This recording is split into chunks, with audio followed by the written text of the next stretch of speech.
കൂട്ടുകാരെ, നമുക്ക് പലതരത്തിലുള്ള റോസും പല കളറുള്ള ചെടികളും കണ്ടാലോ. ഇത് നല്ല റെഡ് റോസാണ്. ആ ഗ്രീനും കൂടെ ആയപ്പോൾ എന്താ കോമ്പിനേഷൻ നോക്കി, നല്ല ഭംഗിയുണ്ട് കാണാൻ. ഞാൻ കയ്യിലെടുത്ത് നോക്കി, ഞാനൊന്ന് മണത്ത് നോക്കി കേട്ടോ. വലിയ മണമൊന്നുമില്ല, എന്നാലും ഉണ്ട്. ഇത് നമ്മുടെ നാട്ടിലെ പോലെ കളറിലെ റോസാണ്.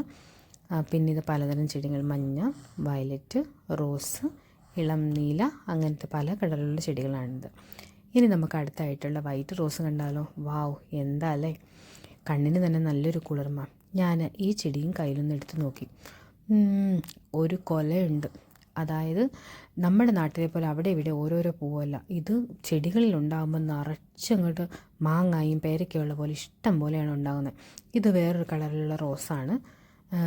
ഇത് നമ്മുടെ നാട്ടിലെ മുല്ല പോലത്തെ ഉള്ളൊരു ചെടിയാണ്. വലിയ മണമൊന്നുമില്ല, എന്നാലും അത്യാവശ്യം മണമുണ്ട്. ഇതൊരു ചെടി കാണാൻ ഭംഗിയുള്ളതുകൊണ്ട് ഞാനതെടുത്തു.